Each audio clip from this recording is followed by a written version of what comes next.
lot of people are pleasantly surprised when they come to my hometown, and this is mostly due to the quality of milkshakes that they find in every business in town. The local council has even set up a walking tour that lets people visit each business in one go. I woke up this morning to the pink mist floating over the town hall, and I knew that the annual ritual was today.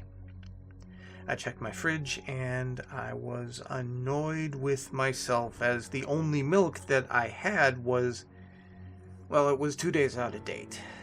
I cursed my own stupidity for not planning ahead better, as I knew that, the ritual had been coming up for a while. I grabbed my wallet and rushed out the door while passing a sideways glance at the beautiful strawberries lining my garden. They looked perfect and would hopefully bring out the flavor that I intended. I reached the local supermarket in record time and walked into a scene of utter chaos. Dozens of people were crowding the aisles, and I witnessed a few fights break out. The fruits and vegetables had almost been stripped clean. I had to push past a few people to reach the dairy aisle, and I almost screamed when I saw that there was no milk left. I gazed around in panic until I spotted Mrs. Davis, who had been my English teacher when I was 11. She was now 93 and looked like a small gust of wind would knock her over. She had a large carton of milk nestled amongst the other groceries in her cart. I waited until she left her cart to grab something and snatched the milk before quickly walking away. I looked at her from the far end of the aisle, and I could see the tears flowing down her face when she realized that someone had stolen her milk. I considered giving it back, but then I remembered that survival of the fittest was the way to survive the ritual. I arrived home and, walking up to my door, stopped dead in my tracks, as my garden had also been picked clean. There wasn't a strawberry in sight. I sat inside, contemplating my options and knowing that I didn't have much time before it got dark. And things as they were, I knew there was only one thing left that would work. I grabbed the butcher knife that I'd gotten in case of emergencies, steadied myself, and took a few deep breaths, then brought the knife down onto the chopping board. I suddenly felt dreamlike as I watched my severed fingers roll across the counter. I placed the stumps of my fingers on top of the grill and tried to stifle a scream as I cauterized the cuts. I quickly threw the fingers into a blender and added the milk, and I watched in regret as the fluid in the blender went red as my fingers were torn apart. I'd just finished pouring the milkshake into a glass when I heard the sounds of fingernails scraping against my front door.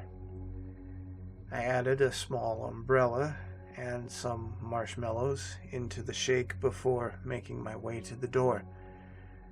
I carefully pulled open the door and almost vomited because of the stench of rotting meat that now assailed my nostrils. I was careful not to look into the eyes of the person standing outside, as I knew they sometimes took offense to that. I recognized him. He had been my milkman years ago until he'd suffered a fatal heart attack while delivering milk. His truck had rolled down a hill and smashed into a telephone pole. His face was mostly rotted away, and his neck was almost entirely bone and sinew. I spotted movement in his eye sockets and raised my gaze for a moment to see hundreds of maggots moving around inside. I raised the shake up toward him, and he reached up with his arm and grabbed it. His fingers brushed against my own for a second, and I fought back the urge to just turn around and run. He brought the milkshake up to his mouth and took one small drink. I watched in fascination as the liquid poured down his clothing. Then he lowered the drink, and I quickly snatched it out of his hands. He gave me a bony thumbs up before turning around and began moving toward the next house on the street. I saw the bodies of the Smith boys walking into my yard and closed the door, as I knew they liked their traditions. This was going to be a long night, and I hoped that they would all enjoy the offering. Next morning, I awoke and went down to the town square to listen to the gossip. I felt terrible after discovering that Miss Davis had been killed last night, but I knew it was her own fault for not being more observant.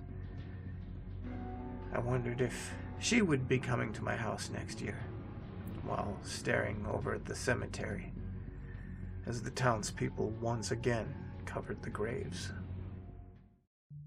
Don't get me wrong, local traditions can be great and all, but sometimes you kinda wonder what the hell people were doing back in the day to get this stuff started.